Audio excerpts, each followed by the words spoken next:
जय हिंद साथियों। 3 हफ्ते से चल रहा मिडिल ईस्ट वार अब बेहद खतरनाक मोड़ पर पहुंच चुका है और इसका सीधा फायदा चाइना उठाने जा रहा है, क्योंकि चाइना ने ताइवान को चारों तरफ से घेर लिया है और चाइना के प्रेसिडेंट ने अब कहा है कि ताइवान चीन का हिस्सा था, है और रहेगा। तो साथियों, इस टॉपिक के ऊपर आज डिस्कशन करने के लिए हमारे साथ 2 पैनलिस्ट मौजूद हैं। पहले panelist group captain Suryapal Singh ji, जिन्होंने भारतीय वायुसेना में 3 दशक तक अपनी सेवा दी, क्योंकि उन्होंने पायलट थे, जहाज उड़ाने का काफ़ी अनुभव रहा है। दूसरे पैनलिस्ट श्री धर्मेंद्र कटारिया जी, जिन्होंने वित्त मंत्रालय में रेवेन्यू विभाग के अंदर 2 दशक तक अपनी सेवा दी और उसके बाद वीआरएस लेने के बाद अब आप पेट्रोकेमिकल्स एंड मिनरल्स ट्रेडिंग का इंपोर्टिंग बिजनेस चला रहे हैं। दोनों पैनलिस्ट हमारे एक रक्षा मंत्रालय से हैं और एक वित्त मंत्रालय से हैं, क्योंकि टॉपिक भी इसी तरीके का है। तो आप दोनों पैनलिस्ट का सैनिक वेलफेयर न्यूज़ के मंच पर स्वागत है। सर, पहला क्वेश्चन सिक्योरिटी से रिलेटेड है, तो मैं ग्रुप कैप्टन एसपी सिंह साहब जी, आप ही से है मेरा पहला क्वेश्चन। और क्वेश्चन इस तरीके से है, अमेरिका की जो खुफिया एजेंसी है, उनकी अध्यक्ष मिस तुलसी गबराड की अब बयान आया था कि 2025 में यूएसए द्वारा जो ईरान की न्यूक्लियर साइट बर्बाद की, उसके बाद ईरान ने कोई भी न्यूक्लियर का अपना प्रोग्राम शुरू नहीं किया, लेकिन उसके बावजूद भी यूएसए ने ईरान के ऊपर अटैक कर दिया।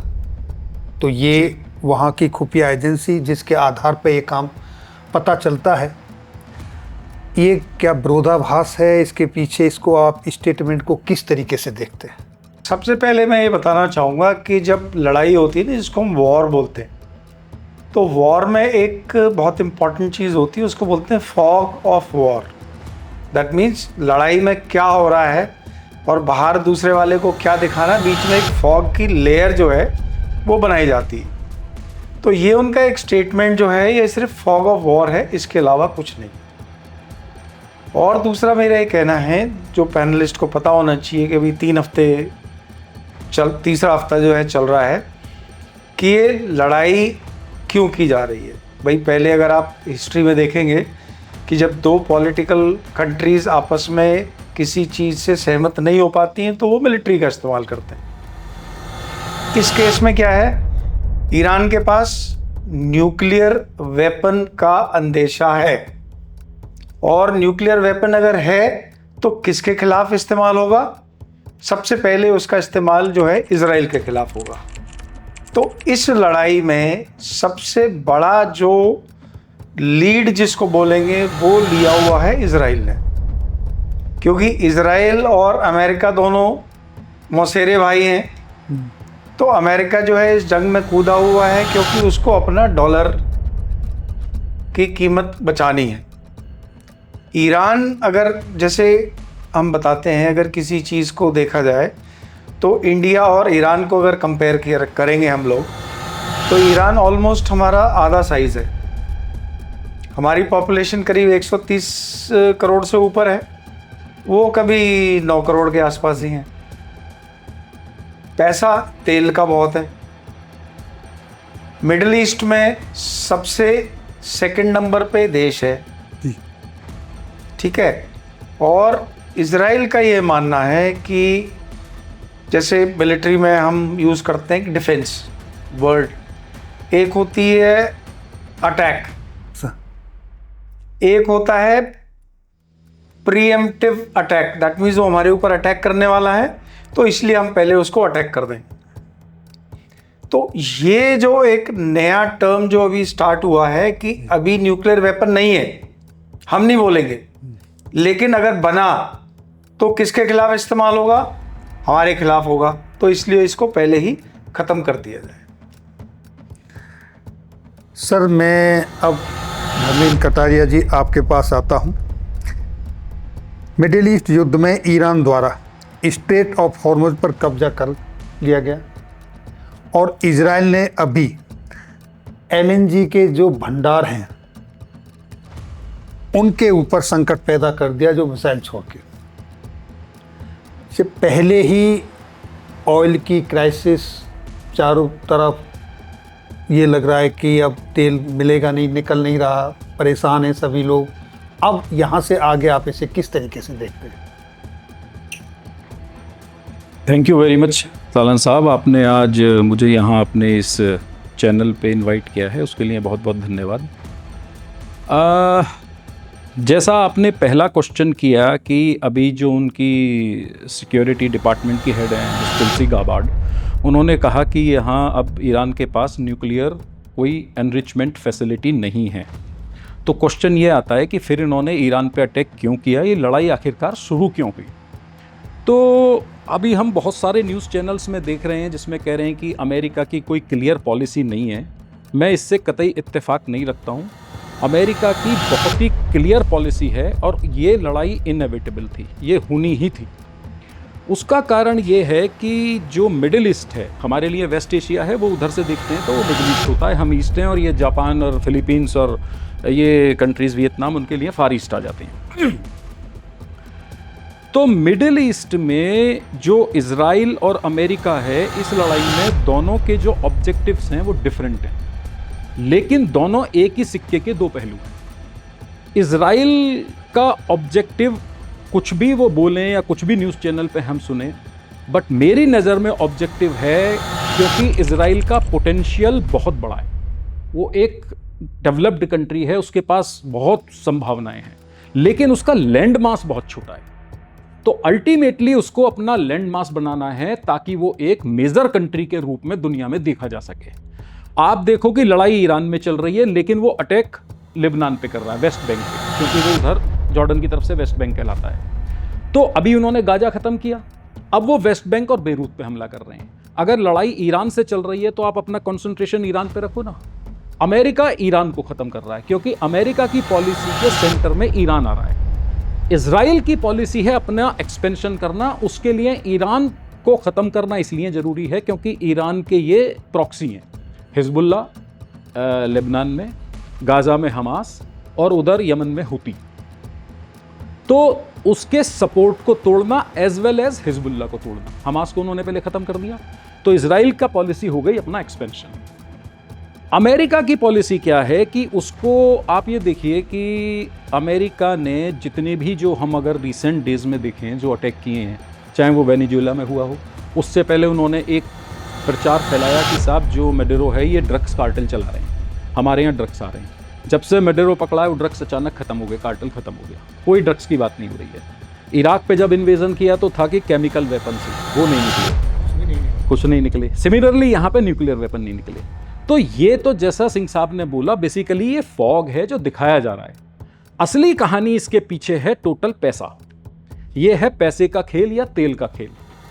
आप ये देखिए कि 1970 में रिचर्ड निक्सन ने पेट्रो डॉलर का एग्रीमेंट अपना ये सऊदी अरेबिया के लेड गल्फ कंट्रीज़ के साथ में किया था, जो 1973 में कंक्लूड हुआ। उस समय डॉलर कन्वर्टेबल था गोल्ड के साथ, यानी कि $1 में इतना गोल्ड, और डॉलर का ये हमारी सारी करेंसी का कन्वर्टेबल रेट तो गोल्ड से नापा जाता था। पेट्रो डॉलर उन्होंने बनाए, यानी उन्होंने एक उनके साथ पैक्ट किया कि हम आपको सिक्योरिटी अम्ब्रेला देंगे और बदले में आप जितना ऑयल बेचोगे वो सारा ऑयल आप डॉलर में बेचोगे, और वो जो पैसा आपके पास आएगा वो पेट्रो डॉलर कहलाएगा। था वो डॉलर ही, बट चूंकि पेट्रोल और क्रूड ऑयल बेच के आ रहा था तो पेट्रो डॉलर कहलाएगा। ये जितने अरब नेशन से गल्फ कंट्रीज हैं, यहाँ मोनार्की है, यहाँ कोई डेमोक्रेसी नहीं है। इन लोगों ने ऑयल बेच के ह्यूज क्वांटिटी में डॉलर्स अपने इकट्ठा किए। अब वो तो आपके पास में स्टैटिस्टिकल डाटा था कि कितना तेल बिका, लेकिन इनके यहाँ तो कोई डेमोक्रेसी है नहीं, इन्हें कोई बजट दुनिया को तो दिखाना नहीं है। इनके यहाँ तो अपने इंडियंस, बांग्लादेशी, पाकिस्तानी लोग काम करते हैं, वो वोट तो डालते नहीं हैं, तो इनकी अपनी पॉपुलेशन बहुत लिमिटेड है। उस पैसे का इनके पास हो गया ह्यूज भंडार इकट्ठा। अब यहाँ पे आप अमेरिका की चालाकी देखिए, वो जो उन्होंने अपनी लग्जरी लाइफ जी अरब के शेखों ने, और उसके बाद जो पैसा बचा उसको यूएस ने बोला कि आप हमारे यहाँ पे इन्वेस्ट करिए, हमारी सिक्योरिटीज़ और बॉन्ड्स में। सिक्योरिटीज और बॉन्ड्स में आपको बता दूं, एक नेशन, एक कंट्री इशू करता है जिसके एवज में उसके पास डिफरेंट कंट्रीज अपना पैसा डालते हैं और उस पर वो एक उनको सर्टेन अमाउंट ऑफ इंटरेस्ट देता है। तो वर्ल्ड में सबसे ज्यादा सिक्योरिटीज एंड बॉन्ड्स इशू करने वाला कंट्री है, जिसके बॉन्ड्स चाइना, जापान, दुनिया, हम लोग इंडिया, दुनिया के हर देश ने खरीदे हुए हैं। और अरब कंट्रीज ने अपना सारा पैसा उन बॉन्ड्स में वापस, massive huge amount of dollars वापस अमेरिका को भेज दिया, उनके यहाँ इन्वेस्ट कर दिया। तो पैसा मेरा, मेरे ही पैसे में तुम तेल बेच रहे हो, उस तेल को बेच के जो पैसा मिल रहा है वो फिर मेरे यहाँ आ रहा है, मेरे पास आ रहा है। अब आया इसमें ईरान। यहां शुरू हो जाती है एक महत्वाकांक्षा की लड़ाई। ईरान है शिया मेजोरिटी वाला कंट्री, सऊदी अरेबिया है सुन्नी मेजोरिटी वाला। ईरान में 79 से पहले शाह का शासन था, वो बहुत खुले विचारों वाला आदमी था और अमेरिका और इजराइल से उसकी बड़ी अच्छी दोस्ती थी। 79 में आयतुल्ला खमैनी, ये खमैनी था वो खमैनी था, वो आए, तख्ता पलट हुआ और इस्लामिक एक उनके यहाँ क्रांति हुई। अब उनकी जो एग्जिस्टेंस थी वो तो थी इस्लामिक क्रांति पे, यानी उन्हें अपना सुप्रीम लीडर बनना था एक शिया इस्लाम की दुनिया का। और आपको पता होगा कि ईरान में ही नहीं, इंडिया में भी और पूरे वर्ल्ड वाइड जो रिलीजियस लीडर है उसको शिया मेजॉरिटी पूरी वर्ल्ड वाइड उनको अपना रिलीजियस लीडर मानती है। जैसा सिंह साहब ने बताया कि ईरान गल्फ नेशन में लैंड मास के हिसाब से सबसे बड़ा कंट्री है और ऑयल और गैस के रिजर्व भी उसके पास सबसे ज़्यादा है। जो अभी इजराइल ने अटैक करा है साउथ पार्स में, वो भी मिलकर शेयर करता है कतर और ईरान दोनों। कतर हमें पता है कि largest producer of LNG gas है, बट वो लार्जेस्ट प्रोड्यूसर है, रिजर्व उसके पास सबसे ज़्यादा नहीं है, रिजर्व ईरान के पास ज़्यादा है बट अनटैप्ड है। तो 1970 की क्रांति के बाद में ये टकराव हुआ बेसिकली सऊदी अरेबिया और ईरान के बीच में, और ईरान ने वहाँ पे अपना, अगर वो डोमिनेंस मान लेते अमेरिका का, तो इसका मतलब उस एरिया में सऊदी अरेबिया का डोमिनेंस मान लिया, क्योंकि वो अकॉर्ड सऊदी अरेबिया के साथ अमेरिका का हो चुका था। वो अगर वो उसके डोमिनेंस को मान लें तो उनकी एग्जिस्टेंस खत्म, फिर वो कहीं के सुप्रीम लीडर रह गए और कहाँ के इस्लाम की दुनिया के बेताज बादशाह बन गए। तो उन्हें वो मानना ही नहीं था, क्योंकि उनकी थ्योरी में ही नहीं था मानना। तो वहाँ पे वो अमेरिका के बन गए अगेंस्ट दुश्मन, वहाँ से ही लड़ाई शुरू होती है। उन्होंने वो, अब अमेरिका ने जब उनके फेवर में काम नहीं करोगे तो उन्होंने उन पर सैंक्शन लगाने शुरू कर दिए। सैंक्शन कैसे लगता है, मैं आपको थोड़ा सा बता दूं कि जो एक तो हो गई डॉलर, जो वर्ल्ड वाइड रिकॉग्नाइज्ड करेंसी है, सारा ट्रेड डॉलर में होता है। अब अगर मुझे किसी कंट्री से इंपोर्ट करना है या एक्सपोर्ट करना है तो मैं डॉलर में करूँगा। अब मैं अपनी कंट्री को बोलूँ, अब मुझे अमेरिका का कोई रोल ही नहीं है, मैं अमेरिका को पसंद नहीं करता, बेशक हम डॉलर यूज़ कर रहे हैं, लेकिन हमें पेमेंट भी उनके ही सिस्टम के थ्रू करना होता है, जिसे बोलते हैं स्विफ्ट। वो है society, SWIFT, society for world wide inter banking network communication system, networking system. ये स्विफ्ट है, जिसे हम टेलीग्राफ, TT और वायर ट्रांसफ़र भी बोलते हैं। अब ये स्विफ्ट से पैसा भी अमेरिका की मर्जी से ही जा सकता है, क्योंकि ये सिस्टम अमेरिका का है, और हर ट्रांसफ़र में वो $5 से $15 लेता है वो अपने पास कमीशन। तो अब लगाइए कि पूरी दुनिया में कितने मिलियंस ऑफ ट्रांजैक्शन होते होंगे, तो अमेरिका पे तो घर बैठे मिलियंस ऑफ डॉलर्स अपनी खुद वापस आ रहे हैं। तो यहाँ उसने ईरान पे सैंक्शन लगा दिए, क्योंकि वो उसकी पॉलिसी में अब 79 के बाद जब ये इस्लामिक क्रांति हुई तो फिट नहीं बैठ रहा था। अब सैंक्शन लगाने के बाद में वो उसके ऊपर कंट्रोल करता है अमेरिका, लेकिन साइड में चाइना उदय हो रहा है। चाइना का 80 के बाद उसने मार्केट खोल दिया, धीरे धीरे उसकी इकोनॉमी बढ़ते बढ़ते आज वो $20 ट्रिलियन की इकोनॉमी है, अमेरिका $30 ट्रिलियन की इकोनॉमी है। ईरान के पास रास्ता खुल जाता है चाइना को अपना ऑयल एक्सपोर्ट करने का, और 90% एक्सपोर्ट आप लोग देख रहे होंगे न्यूज़ में, वो ईरान चाइना को कर रहा है। चाइना को 90% ऑयल उसका एक्सपोर्ट हो रहा है, तो मतलब अमेरिका के सैंक्शन का कोई मतलब ही नहीं रह गया। तो अमेरिका के पास में इस कंडीशन में अब कोई रास्ता नहीं बचा था, उसके लिए ये पानी नाक से ऊपर आ चुका था। ये उसको अल्टीमेटली ईरान को ख़त्म करना ही है, जिसके लिए बहाने उन्होंने बनाए, पहले न्यूक्लियर उसका प्रोग्राम, फिर उनकी बैलिस्टिक मिसाइल, फिर नेवी, और अभी आपने लेटेस्ट न्यूज़ में देखा होगा BBC वगैरह में, अब अमेरिका का स्टेटमेंट आया है कि हमें इनसे खतरा था, ये हम पे अटैक करने वाले थे। ईरान के पास तो वो कैपेसिटी नहीं है कि वो अमेरिका के मेनलैंड पे अटैक कर सके। तो ये कहानी सारी वो पैसे की है, जिसको कि आवरण ओढ़ाया जा रहा है बाहर से, और अल्टीमेटली अगर ईरान ख़त्म नहीं होता है तो अमेरिका की वो पॉलिसी, वो डोमिनेंस ऑफ डॉलर, वो ख़त्म हो जाएगी। और वो ख़त्म हो जाएगी तो अमेरिका ख़त्म, क्योंकि अमेरिका जो वर्ल्ड पावर है, अपना जो आर्थिक महाशक्ति बना हुआ है, वो बेसिकली इस डॉलर के बेस पे ही बना हुआ है। आज भी अगर डील्स होती हैं अमेरिका की किसी कंट्री से, तो वो अपना एक्सपोर्ट क्या करने को बोलता है, सोयाबीन या मेरे फ्रूट्स और ये, इनसे कभी आर्थिक महाशक्ति नहीं बनती। उनका जो फाइनेंशियल सिस्टम है, जो जेपी मॉर्गन, जो आपके ये सारे इसमें ब्लैक रॉक, ये कंपनियां आती हैं, इन्होंने वो पैसे के खेल को कंट्रोल किया हुआ है। सेकेंड वर्ल्ड वार के बाद जब दुनिया बटी 3 हिस्सों में, हमारा नाम एक वो वार्सा पैक्ट यूएसएसआर के साथ और इधर अमेरिका का वेस्ट के साथ, अमेरिका को तभी समझ आ गया था कि अगर दुनिया को कंट्रोल करना है तो पैसे को कंट्रोल करना पड़ेगा। और तभी से अमेरिका की ये नीति बनती चली गई कि हमें दुनिया को अपनी करेंसी से कंट्रोल करना है। तो ये लड़ाई होनी थी, कोई दूसरा रास्ता नहीं बचा था। और ये इसमें रिजिम चेंज करके कोशिश इनकी ये रहेगी कि जो शाह का बेटा है वहाँ बैठा है या कोई भी अपनी कठपुतली सरकार बनाए। और अगर नहीं भी बनती है, रिजिम चेंज नहीं भी होती है, तो ईरान को इतना ख़त्म कर दो कि ये 20-25 साल पीछे चला जाए, ताकि वो उस टाइम को पा सके। तो कुल मिला के ये अमेरिका और इजराइल दोनों के अस्तित्व की लड़ाई है। दोनों के अस्तित्व की, दोनों को अपना अस्तित्व बढ़ा, एक को बचाना है, एक को बढ़ाना है। दोनों के अस्तित्व की लड़ाई है। तो सर मैं अब अगला सवाल सर आपके पास पाले में लेके आता हूँ जी। ये जो ऑपरेशन एपिक फ्यूरी यूएसए ने लॉन्च किया, गलत रणनीति के कारण क्या epic fury operation epic failure में बदलने जा रहा है? क्योंकि 3 हफ्ते बाद भी ना तो ईरान रुक रहा है और ना ईरान झुक रहा है। देखो, जैसे कटारिया साहब ने बताया कि ये लड़ाई पैसे की है जी। एक है कि आप उस पैसे की जड़ खत्म कर रहे हो, और एक है कि उस पेड़ के ऊपर कितना पैसा लगा हुआ उसको आप तोड़ के ले जा रहे हो। ठीक है, तो अगर ईरान पनपता है तो वो क्या कर रहा है, उस पैसे की जो जड़ है उसको ख़त्म कर रहा है। और अमेरिका किसी भी कीमत पे इसको नहीं होने देगा। तो cost of war is immaterial. अब आती है दूसरी बात कि चाइना उससे तेल जो है 90% तेल खरीद रहा है।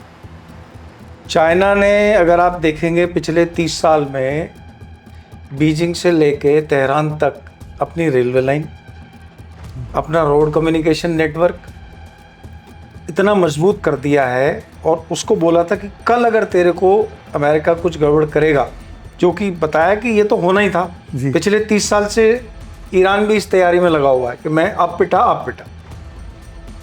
तो उसके लिए रोड कम्युनिकेशन नेटवर्क उसने बना लिया, ट्रेन बना ली जो चाइना से चल के ताजिकिस्तान, किर्गिस्तान और तुर्कमेनिस्तान और इस वाले रास्ते से आते हुए ईरान पहुंच रही है। ईरान को बोला था मैं तेरे को मदद करूंगा अगर अमेरिका कुछ करेगा तो, लेकिन डिस्टेंस कितना, 10,000 किलोमीटर। टाइम कितना लगेगा, 12 से 14 दिन पहुंचने के लिए। तो उसका एम ये नहीं था कि मैं तेरी मदद करने आऊँगा, उसका एम ये था alternate route for the oil supply in case the sea channels get blocked, because बीच में इंडिया है, हॉर्मुज है, और एज ऑफ नाउ वर्ल्ड की सबसे बड़ी नेवी जो है वो यूएस के पास है। तो इन लोगों के बीच से नेविगेट करते हुए अपने एनर्जी सप्लाई लाइंस को बरकरार रखना बहुत इम्पॉसिबल है। अगर जैसे पिछले 1-1.5 साल का आप देखेंगे, पिछले 1.5 साल का क्या, पूरी हिस्ट्री आप निकाल के देख लीजिए, जो आपके ज्योग्राफी को आप बदल नहीं सकते, जो आपके सबसे नज़दीक है, सबसे ज़्यादा ताकत आपकी वहीं पे लगती है। इजराइल के साथ में ईरान है, ताकत उसने लगा रखी है, बैकअप यूएस ने दिया हुआ है। वेनेजुएला में कंट्री हेड को निकाला, रातों रात स्विफ्ट ऑपरेशंस किया, उठा के ले गए। चाइना कुछ बोल सकता था? 30,000 किलोमीटर दूर जाके हुआ है, 20 से 30,000 किलोमीटर। Can you go? नहीं। तो ये एक ज्योग्राफी है, और माइट इज राइट। अभी तो यही है, माइट इज राइट, मेरे पास पावर है, आ जाओ, कौन बचाने आएगा। फाइनली वो ये कहना चाह रहा है वर्ल्ड में एक तो ईरान को ले रहा है, ईरान के साथ साथ बाकी के और जो छोटे छोटे कंट्रीज़ हैं, जैसे अफ्रीकन कंट्रीज़ हैं, वो भी धीरे धीरे अपना सर उठा रहे हैं। यूरोप में भी, कहने को यूरोप कंबाइंड है, लेकिन वो भी वेहमेंटली यूएस की पॉलिसीज़ के अगेंस्ट आते हैं। फ्रांस सबसे पहले खड़ा होता है, अगर आप हिस्ट्री निकाल के देखेंगे तो इन सब के लिए भी लेसन है वो, कि बॉस जिससे पंगा लेना है लो, मेरे से पंगा मत लो। तो सर सीधी सी बात है, जिसकी लाठी उसकी भैंस, वो वाली बात है। और उस लाठी को बरकरार रखना है। जी सर, युद्ध होने के पहले हफ्ते में ही जो प्रेसिडेंट ट्रंप ने लगभग 1 लाख करोड़ रुपए का खर्चा हो चुका था, और अब उसने अपनी सरकार से 18,40,000 करोड़ रुपए की अतिरिक्त मांग की है। ये धनराशि ईरान की जीडीपी का लगभग 50% है। इसके बाद भी क्या अमेरिका कोई सफलता इसमें हासिल कर पाएगा, जिस तरीके से आज ये युद्ध चल रहा है? देखिए, जैसा कि सिंह साहब ने बोला कि वॉर में बेशक वो ईरान की जीडीपी की 50% हो, बट अमेरिका के लिए मनी इज़ इमैटीरियल, क्योंकि जो उसके गोल हैं अल्टीमेटली उसको वो अचीव करने हैं। अभी सर ने जो बात करी चाइना की, चाइना का जो ग्रोथ रेट है आज की तारीख में लगभग 4.5% है। यूएस का जो ग्रोथ रेट है वो लेस देन 2% है। चाइना की इकोनॉमी 20 ट्रिलियन डॉलर पे खड़ी है, अमेरिका की 30 ट्रिलियन डॉलर पे खड़ी है। अमेरिका जानता है कि अगर इसी ग्रोथ से चाइना आगे बढ़ता रहा तो एक ना एक दिन ये मुझे ओवरटेक कर लेगा, और जिस दिन चाइना ने सरपास कर लिया उस दिन मेजर पावर चाइना बन गया, सुपर पावर। तो उसको किसी भी कीमत पे चाइना को रोकना है।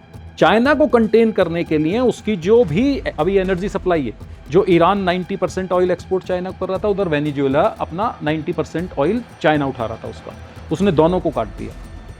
तो ये स्टेप्स हैं। अभी वो चाइना से डायरेक्ट कन्फ्रंटेशन यूएस नहीं कर सकता है, क्योंकि अभी आपने देखा जो उसने टैरिफ भी इंपोज किए थे तो चाइना पे इंपोज करके उसको वापस लेना पड़ा। रीज़न क्या है कि दुनिया का 90% processing of rare earth minerals China के पास है, और 70% रिजर्व चाइना के पास है। और रेयर अर्थ मिनरल्स आपको पता होंगे कि आज की तारीख में चाहे वो मेडिसिन हो, आपके जितने एमआरआई, सिटी स्कैन, आपके equipments, machinery, fridge, washing machine, cars, आपकी मिसाइल्स, एवरीवेयर आपके सेमीकंडक्टर बेस्ड ये टेक्नोलॉजी। और सेमीकंडक्टर्स जो बनते हैं वो रेयर अर्थ मिनरल से बनते हैं। आप इलेक्ट्रिकल व्हीकल के ऊपर जा रहे हैं, लेकिन इलेक्ट्रिकल व्हीकल में यूज़ होने वाली जो बैटरी है वो सारी की सारी इस रेयर अर्थ मिनरल्स पे डिपेंड करती है। तो चाइना ने उसका एक्सपोर्ट रोक दिया, ऑफिशियली रोक दिया कि हम अपनी एक पॉलिसी बना रहे हैं, हम पहले एनालिसिस करेंगे कि किसको देना है तब हम देंगे। तो यूएसए छटपटा गया, क्योंकि उसकी डिफेंस टेक्नोलॉजी टोटल कोलैप्स कर जाएगी अगर वो रेयर अर्थ मिनरल्स चाइना ने एक्सपोर्ट करने बंद कर दिए आज की तारीख में, आपको पता है। और जो रेयर अर्थ मिनरल की प्रोसेसिंग है, it's a very lengthy process. उसकी जो मास्टरी है वो नीदरलैंड के पास है, वो हार्डवेयर, वो मशीन बनाने की। तो अब कोशिश ये हो रही है, अभी हमने ब्राजील के साथ, जो सेकंड लार्जेस्ट रिजर्व है रेयर अर्थ मिनरल्स के, वो ब्राजील के पास है, 23% ऑफ द वर्ल्ड। फिर थर्ड आता है अर्जेंटीना। तो इंडिया भी कोशिश कर रहा है और अमेरिका तो कर ही रहा है कि हम अपनी चाइना के ऊपर से इस एटलीस्ट रेयर अर्थ मिनरल्स की डिपेंडेंसी को हटाएं। तो ये सारे के सारे जो आयाम हैं, ये सारी चीज़ें उसी के अलग अलग स्टेप्स हैं, और ये अल्टीमेटली होने ही हैं, क्योंकि अदरवाइज अमेरिका खत्म है। अमेरिका की जो ताकत है वो उसके उस फाइनेंशियल सिस्टम्स में ही है जो उसने वर्ल्ड पे इम्पोज किया हुआ है। मैं इसे इम्पोज ही बोलूँगा। जिस दिन डॉलर खत्म हो गया, अभी ब्रिक्स जो नेशन है आपने सुना होगा, वो भी काफ़ी कोशिश कर रहे हैं कि डॉलर के बिना अपने आपस में लेन देन करने का, तो उस दिन तो अमेरिका ही खत्म हो जाएगा ना। अमेरिका के पास में कोई ऐसी, अभी इस पिछले प्रीवियस फाइनेंशियल ईयर में चाइना का एक्सपोर्ट 22% बढ़ गया। तो हमें समझ आता है कि चाइना चप्पल से लेके और मोटर कार और एवरीथिंग, एक एक चीज़, लाइट्स, आप नाम लो क्या नहीं बनाता चाइना, और वो उसको एक्सपोर्ट करता है। अमेरिका क्या एक्सपोर्ट कर रहा है? उसके पास क्या है? उसके पास तो कुछ भी नहीं है। एक बोइंग बनाता है, वो एयरबस भी बनाता है, जहाज कह लीजिए, और आपके ये मिलिट्री हार्डवेयर कह लीजिए। मिलिट्री हार्डवेयर में अभी हम सर से बात कर रहे थे, रशिया का अमेरिका से बेटर है।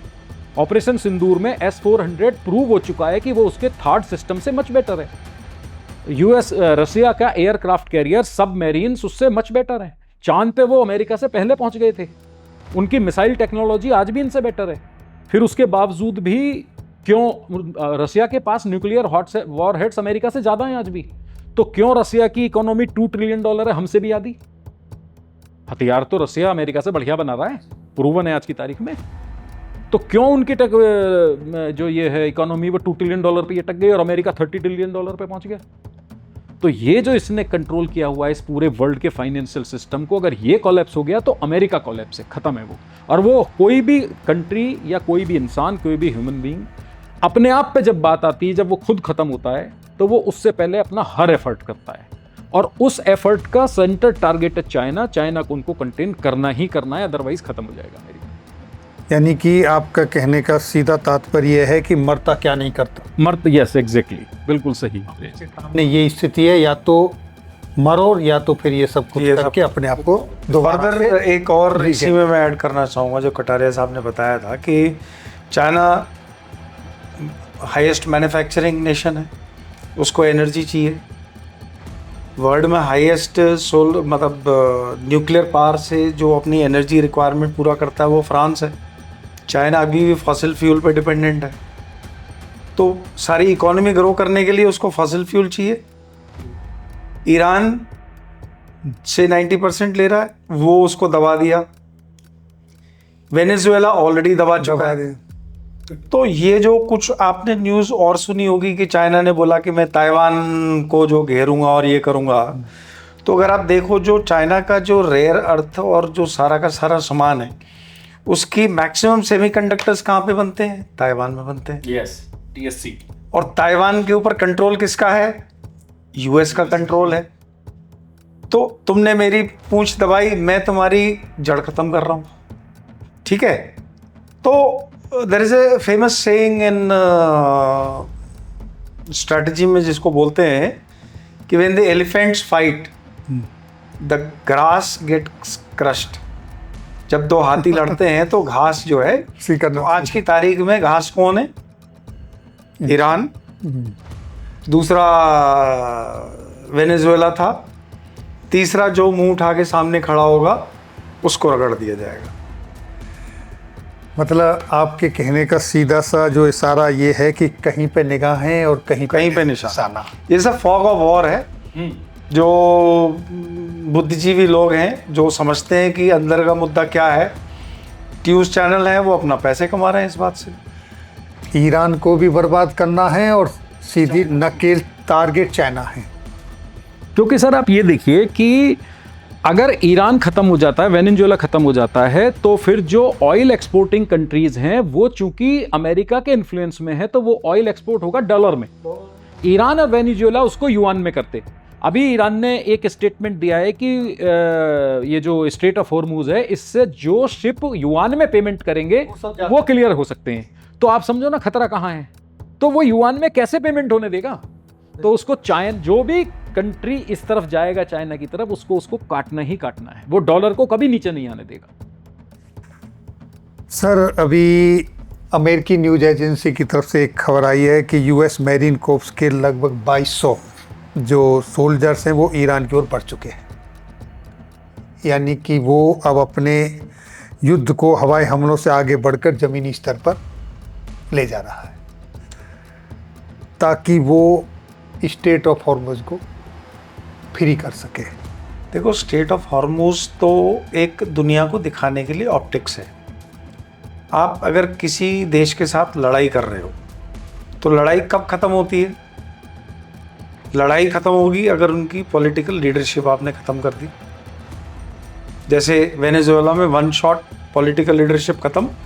प्रजा को रोटी पानी खाना मकान चाहिए, they are not bothered, it's a fact, ठीक है?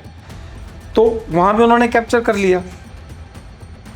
हॉर्मुज एक ये है कि तेल निकल रहा है, अमेरिका के पास खुद अपना तेल मौजूद है। सबसे बड़ा ऑयल प्रोड्यूसर है अमेरिका वर्ल्ड का, सबसे ज़्यादा ऑयल रिजर्व्स है अमेरिका। सबसे ज़्यादा वर्ल्ड के ऑयल रिजर्व्स उसके पास हैं, और उसने सॉल्ट पैन्स अंडरग्राउंड बना रखे जिसमें कि तेल का भंडारण करता है। और उसके पास इतना तेल है कि आज की तारीख में अगर $60 का बैरल चल रहा है तो उसको $30 पे ला सकता है अपना रिजर्व निकालने के बाद। उनका एम यह है इस ईरान वाली लड़ाई को जल्दी से जल्दी ख़त्म करे और उनकी टॉप मिलिट्री लीडरशिप को ख़त्म करे। लेकिन अगर आप हिस्ट्री में देखेंगे तो पहले पर्शिया था, मिडल ईस्ट में भी जितने चंगेज खान और जितने पुराने एम्पायर रहे वो कहाँ पहुँचे, इधर ईरान की तरफ पहुँचे, इधर की तरफ यूरोप में पहुँचे। ठीक है, तो वहाँ का जो युवा है, एक जैसे बोलते हैं ना कि देसी कहावत है but it is more relevant here, कि आप किसी को पकड़ो, पीटो, मारो, कुछ भी कर दो, लेकिन आपने किसी को नंगा करके सड़क पे खड़ा कर दिया, उससे ज़्यादा तो उसका कुछ नहीं कर सकते। आज की तारीख में ईरान की वो स्टेट है कि भाई मैं तो नंगा हो गया, सड़क पे खड़ा हूँ, जो भी आ रहा है देख भी रहा है, पत्थर भी मार रहा है, हंस भी रहा है। और उसके आसपास के जितने कंट्रीज हैं सारे ऑयल प्रोड्यूसिंग वाले हैं, ठीक है, और वो धड़ल्ले से तेल बेच रहे हैं। तो वो आनन फानन में कहता है यार इस लड़ाई को जितना कंफ्यूज किया जाए कि सबको मारो, दुबई पे मार दो। दुबई को जैसे अभी हमें याद आया कि दुबई जो है हमारे देश के नहीं, आसपास के देशों के जितने भी बुद्धिजीवी थे, जिनके पास भी पैसा था, सब दुबई में जाके अपना घर ले रहे थे। क्यों? दुबई अपने आप को एडवर्टाइज कर रहा था कि we are the safest country in this world. ठीक है, दुबई के पास तेल है? नहीं है। यही लोग उसको पैसा दे रहे थे, जैसे यूएस कह रहा है कि वो अपना पैसा बचा रहा है। तो अगर आप देखोगे तो हमारे लिए, अगर सिर्फ इंडिया की अगर हम बात करते हैं, tactically means that means short term, strategically is long term. Short term में हमारे लिए थोड़ा सा नुकसान है क्योंकि हमारी एनर्जी डिपेंडेंसी मिडल ईस्ट से काफ़ी है जी। थोड़ा गैस की दिक्कत होगी जो ऑलरेडी हो रही है, पेट्रोल थोड़ा सा महंगा हो जाएगा, डीजल महंगा हो जाएगा, लुब्रिकेंट्स वगैरह महंगे हो जाएंगे। ठीक है, लेकिन लॉन्ग टर्म में इसका सबसे बड़ा फ़ायदा जो है आज की तारीख में इंडिया को होगा, mark my words, another 5 years। जितनी इनकी लड़ाई हो रही है और इंटेंसिफाई हो, मैक्सिमम 1 महीने के बाद ये अपने आप को डाई डाउन कर जाएगी। सेकेंड वर्ल्ड वॉर में क्या हुआ था? सुपर पावर्स कौन से थे? जापान थे इधर की तरफ और ब्रिटिशर्स थे। क्या हुआ उसके बाद? US emerged. ठीक है, अब रशिया तो ख़त्म हो गया, वो यूक्रेन के साथ भिड़ा हुआ है। अमेरिकन्स ऊपर दिखा रहे हैं बहुत कुछ है, लेकिन अंदर खोखले हो चुके हैं। चाइना इस पोजीशन का एडवांटेज ले रहा है, लेकिन चाइना की जो नीतियां रही हैं वो एक्सपेंशनिस्ट की रही हैं शुरू से ही। भाई जिसके घर में घुस गया उसको ख़त्म कर दिया। तो इसमें जो सबसे बड़ा एडवांटेज जो है वो इंडिया को है, और मोदी जी जैसा कैपेबल लीडर अगर है देश की लीड करने के लिए, तो हमारे जितने भी फॉरेन इन्वेस्टमेंट्स हैं वो सब इंडिया के अंदर आएंगे।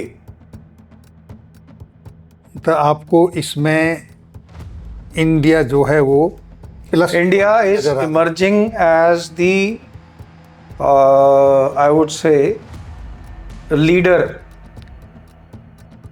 We have already emerged as a global leader, and now this war will catapult the Indian economy and India position in the world order. क्योंकि आज की तारीख में कोई भी ऐसा डिसीजन नहीं होता बड़ा जिसमें मोदी जी से या तो फ़ोन ना आए, या उनसे संपर्क ना किया जाए, या उनके साथ डिस्कशन ना हो।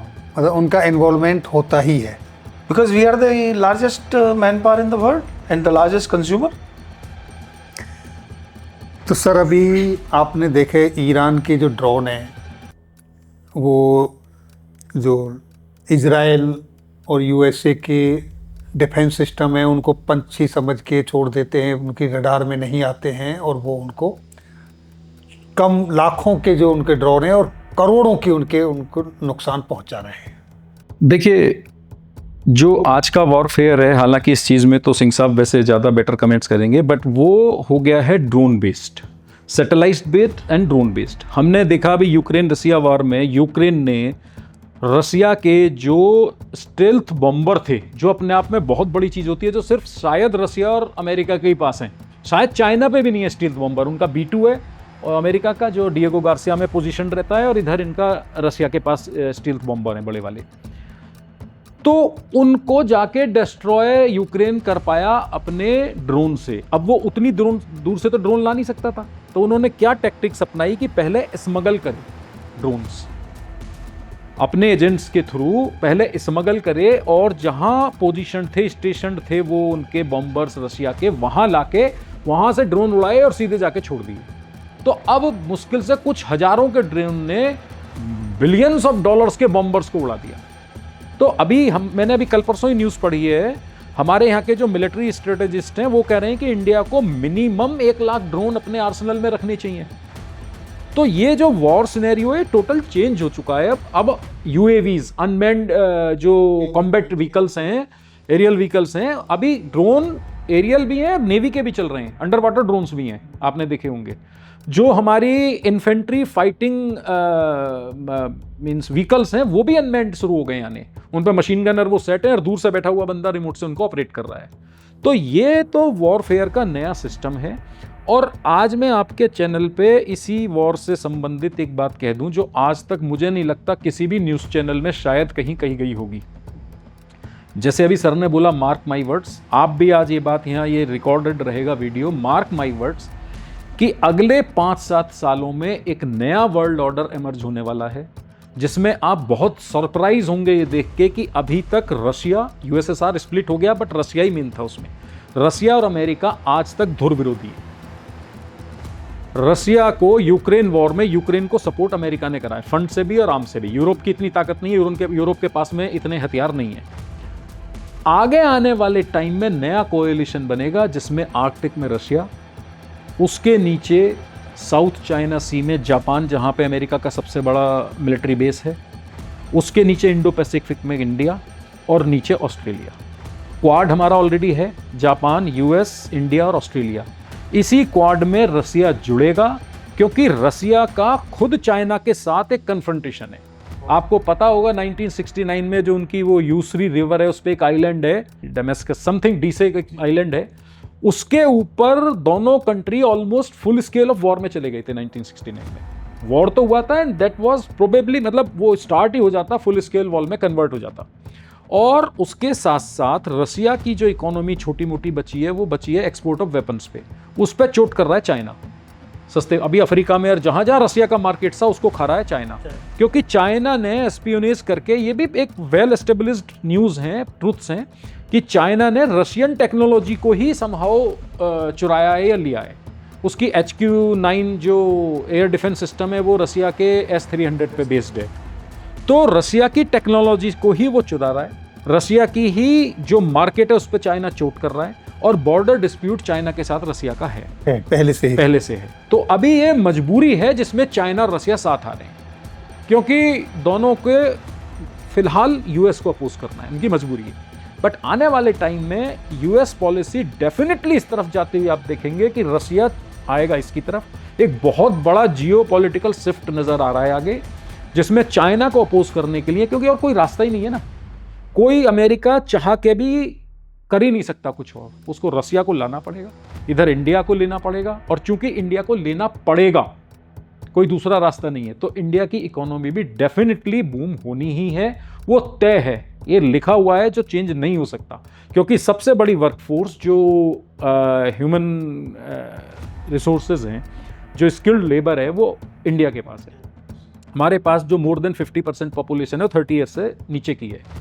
हम वो पॉपुलेशन है जो कई तरह की लैंग्वेज में अब बच्चे एक्सपर्ट हो गए हैं हमारे यहाँ के। आप अगर देखेंगे तो इवन अमेरिका ही नहीं, जापान, जर्मनी भी हमारे यहाँ से बहुत ज़्यादा माइग्रेशन हो रहा है। तो ये भी इनएविटेबल है कि इंडिया को अब नहीं रोका जा सकता, वो हालात ऐसे बन चुके हैं। और रशिया, इंडिया, अमेरिका का एक कोalition बनना तय है आगे आने वाले टाइम में, जो 5 से 7 सालों में दिखने लगेगा। तो सर अभी आपने देखा रसिया और यूक्रेन आपस में उलझे हुए हैं, USA, इजराइल, ईरान के बीच में लड़ाई चली रही है, इधर पाकिस्तान और अफगानिस्तान भी आपस में कुछ कन्फ्लिक्ट में चल रहे हैं एक दूसरे के अंदर। तो क्या ये सही मौके था चाइना के लिए? क्या उस इसी मौके का इंतज़ार कर रहा था? उसने भी ताइवान को चारों तरफ से घेर लिया है। मेरा तो सिर्फ इसमें यही कहना है कि जब शहर में हंगामा होता है तो आप अपना जो एजेंडा है उसको लेके निकल लेते हो कि पहले जिससे लोगों की नज़र पड़े आप अपना एजेंडा जो है उसको पूरा कीजिए। लेकिन ये भी आज की तारीख में तय है कि आप जिसको सोचते हो कि ये हलवा है, मैं इसे 2 दिन में खा जाऊंगा, वो पॉसिबल नहीं है। यूक्रेन, रशिया, एवरीबडी प्रेडिक्टेड 1 हफ्ता 2 हफ्ता, कितने दिन हो गए? सालों चली। Even Russia predicted. That's what I am saying. क्या हुआ? खत्म। ये ईरान इराक वॉर, दोनों पड़ोसी हैं, 8 साल यूएस इक्विपमेंट था दोनों की तरफ से, 8 साल लड़े, क्या नतीजा निकला? कुछ नहीं, ढाके थी। दोनों की जेबें खाली हो गई। So that means for next 20 years they were not in a position to do anything. ठीक है, तो यही स्टेट है। अब अमेरिका चाहता है कि चाइना कोई भी मिस एडवेंचर करे, भले ही ताइवान ही सही, करने दो उसे। तो उसको ठोकने के लिए कौन आएगा? पीछे तो रशिया बैठा हुआ है, रशिया उसको प्रेशर अप्लाई करेगा। जो कटारिया साहब बता रहे हैं इट्स अ फैक्ट, क्योंकि रशिया का जो चाइना के ऊपर वाला जो एरिया है, व्लादिवोस्टॉक और वाला जो एरिया है, वो सारे के सारे चाइनीज पहुंच चुके हैं वहाँ पे, इन्फिल्ट्रेट हो चुका है। वो कहने को रशिया का पार्ट है बट वो चाइना बोलते हैं हमारा है। हाँ, क्लेम करने लगे हैं वो, करने लगे। मंगोलिया चाइना ने ख़त्म कर दिया। ईरान जो अपना तिब्बत वाला एरिया है ये भी चाइना का था, इसको भी इन्होंने टेक ओवर कर लिया। तो अगर वो मिस एडवेंचर करता है टू टेक ऑन ताइवान, तो he will get thrashed from all sides, and this is what US wants. This is what US wants. तो सर अभी एक कॉमन सवाल, जैसे आम जनता भी चर्चा चलती है, कई बार लोगों से मिलते हो तो वहाँ भी चर्चा चलती है, आपने भी सुना होगा। जी जी। इस सब सीन जो अब हो रहा है चारों तरफ, क्या इंडिया को भी इस समय पीओके के बारे में सोचना चाहिए? As a developing nation, our aim is to reach the number 2 in the world, and we are being promised as a stable nation. We are not being showcased as a belligerent nation. Understood? Iran पहले अगर middle east order में देखा जाए, Iran अपने आप में मस्त था, छोटे मोटे इधर उधर काम कर रहा था, बाकी सब आसपास के कंट्रीज फ्लरिश कर रहे थे। अब ईरान ने उनको ठोकना शुरू कर दिया। क्यों? कि मैं तो डूब रहा हूं, तुम भी डूबो। ये एक पोजीशन ऐसी है जिसमें आपको वर्ल्ड ऑर्डर में उभरना है। जैसे फिर मैं इस बार वही चाणक्य नीति का बोलना चाहूँगा कि अगर आप सामने दुश्मन खड़ा हुआ है और आप उसको हथियार से मारोगे तो वो तो हर एक कोई बड़ा देश कर सकता है, लेकिन तुम मार पाओगे या नहीं मार पाओगे इसकी गारंटी नहीं है। उसकी जड़ खत्म कर दो। पीओके एज ऑफ नाउ भी से कि ये इंडिया का पार्ट था, पाकिस्तान आज की तारीख में उसको सस्टेन कर पा रहा है? नहीं कर पा रहा, बिकॉज उसकी इकोनॉमी ज़ीरो है। अब उसकी इकोनॉमी और अगर ख़त्म हो रही है तो पीओके कल को आके अपने आप बोलेगा कि साहब मेरे को इंडिया के साथ शामिल कर लो। तो without even firing a bullet you have done that. मतलब दिस इज माय एक्चुअली ये तो हम सिर्फ डिस्कस कर रहे हैं, ऑब्वियसली वो तो गवर्नमेंट है जो इस बारे में डिसीजन लेगी, बट हमारे हिसाब से मतलब इंडिया को अभी ऐसा कोई, क्योंकि जैसे अभी हमने चाइना की बात करी मिस एडवेंचर, तो ये भी एक तरह का मिस एडवेंचर ही हो सकता है, क्योंकि एक तरफ तो हम बात कर रहे हैं कि इस जियोपॉलिटिकल डिस्टरबेंस का फ़ायदा उठाने की कि कैसे इसकी वजह से हमारे यहाँ इन्वेस्टमेंट आए। अगर हमने भी कोई ऐसा मिसएडवेंचर कर दिया तो वो जो इन्वेस्टमेंट का फ्लो है तो वो अफेक्ट होगा। ठीक है, अभी हम ही अकेले नहीं हैं, वियतनाम हमसे बहुत तेज़ी से आगे बढ़ रहा है इस काम में, इंडोनेशिया बहुत तेज़ी से आगे बढ़ रहा है, मलेशिया ऑलरेडी है। तो कंट्रीज हम ही नहीं है जहाँ इन्वेस्टमेंट जा रहा है, इंडोनेशिया में बहुत जा रहा है, वियतनाम में बहुत जा रहा है, और ऐसे जो साउथ ईस्ट एशियन नेशन हैं काफ़ी जा रहा है इनमें। तो हम एक तो अपने उस फ्लो को एक ऑब्स्टेकल क्रिएट कर देंगे। सेकेंडली, कोई भी दो कंट्री की वॉर आज की तारीख में दो कंट्री की नहीं रह जाती है। हमारे से कंपटीशन चाइना का है, क्योंकि चाइना को पता है इमर्जिंग इकोनॉमीज हैं और आगे कल के मैन्युफैक्चरिंग हब हम अपने यहाँ सोच रहे हैं बनाने की, तो वो इम्पैक्ट किस पे करेगा? चाइना पे। आपको पता है जो ऑपरेशन सिंदूर हुआ है, अभी इसमें न्यूज़ आ रही हैं, आप पढ़ रहे होंगे कि स्पेसिफिक जानकारी हमारे मूवमेंट की चाइना पाकिस्तान को दे रहा था। इवन चाइना पाकिस्तान का, आज ही मैंने एक लेफ्टिनेंट जनरल हैं जो DGMO थे, उनका स्टेटमेंट सुना कि पाकिस्तान के DGMO से फ़ोन आया कि हमें पूरा पता है आपका कौन सा एयरक्राफ्ट कहाँ से उड़ रहा है, तो आप प्लीज़ इसको मत उड़ाओ, मत हम पे अटैक करो आगे। क्योंकि पाकिस्तान हमारे से कमज़ोर है, नो डाउट, लेकिन उनको इन्फॉर्मेशन पूरी थी चाइना से। तो कल को अगर हम POK में करते हैं तो क्या चाइना फिर से सारी इन्फॉर्मेशन नहीं देगा? आज ईरान के पास इतनी सारी मिसाइल्स कहाँ से आ रही हैं? सारी चाइना ही तो सप्लाई कर रहा है। अल्टीमेटली उसका सोर्स क्या है? अदरवाइज नेविगेशन भी उसी का, सारा नेविगेशन उसका है। तो वो same supply of military hardware as well as navigation Pakistan को भी आएगा और हम उसमें उलझ जाएंगे। जब अमेरिका और ईरान के बीच में कितना बड़ा गैप है आप समझिए, इवन यूक्रेन और रसिया के बीच में कितना बड़ा गैप है। जो रसियन प्रेसिडेंट ने खुद प्रेडिक्ट करा था, उनका अगर आप 4 साल पुराना स्टेटमेंट देखेंगे कि ये लड़ाई हम 2 हफ्ते में खत्म कर देंगे, तो हमारे और पाकिस्तान के बीच में भी उतना बड़ा गैप नहीं है जितना इन नेशंस के बीच में है। तो अगर ये खत्म नहीं कर पा रहे तो हम कैसे कर लेंगे? प्लस जो दोनों मेजर सुपर पावर हैं, अमेरिका और चाइना, दोनों के लिए एक स्ट्रेटेजिक पॉइंट है पाकिस्तान। आप देखो, अमेरिका भी नहीं खोना चाहेगा उसको, क्योंकि चाइना के न्यूक्लियर वॉरहेड जहां स्टोर्ड हैं एज पर न्यूज़, उसकी वो करने के लिए उसको अफगानिस्तान और पाकिस्तान की ज़रूरत है। पाकिस्तान में भी अमेरिका के बेस हैं। अभी जो किराना हिल्स पे अटैक हुआ था तभी तो अमेरिका की एकदम नसदबी थी। तो वो कभी नहीं चाहेगा कि पाकिस्तान में इतनी डिस्टर्बेंस हो कि वो स्प्लिट हो जाए। आपने अगर POK ले लिया तो स्प्लिट ही है पाकिस्तान उसके बाद, और ऑलरेडी डिस्टर्बेंस वहाँ चल रही हैं। तो जब चाइना और अमेरिका जैसी पावर्स नहीं चाहेंगी, वो पाकिस्तान को सपोर्ट करने लगी, तो हमारे लिए ये बहुत मुसीबत का एक सबब बन जाएगा। तो एटलीस्ट अभी हमें ऐसा नहीं करना चाहिए, रादर हमें अपनी इकोनॉमी को स्ट्रॉन्ग करते हुए उसकी इकोनॉमी को जितना भी हो सकता है हल्का बनाना चाहिए। ये हमारे लिए बेटर ऑप्शन होगा। जैसे पिछली बार भी एक बार हमने बोला था कि दुनिया की सबसे लंबी लड़ाई 100 साल चली थी। लड़ाई स्टार्ट करना बहुत आसान है, खत्म कहाँ करोगे? आपके हाथ में नहीं है। तो अगर जैसे आज के जितने भी वॉर के जो पंडित हैं और जो स्ट्रैटेजी के जो पंडित हैं, उसमें ऑफ सिंदूर का एग्जाम्पल दिया जाता है कि कैसे वॉर स्टार्ट हुई, escalate to the highest order, 4 days में, एंड 4 days में दूसरा कंट्री बोल रहा प्लीज हमें माफ कर दीजिए, हमसे गलती हो गई, then it's a pin drop silence. So that is the finest example of how to conduct a war, convey the message and emerge as a victorious and save your position as a world order. This is the finest example in the present scenario. इससे बढ़िया पूरे दुनिया में कोई example नहीं। तो साथियों, अभी आपने दोनों पैनलिस्ट को सुना, कितनी बेबाकी से, खुले दिल से अपनी राय रखी। सर, आपने अपना बहुमूल्य समय दिया, इतने अच्छे विचार रखे, उस सब के लिए आपका बहुत बहुत धन्यवाद।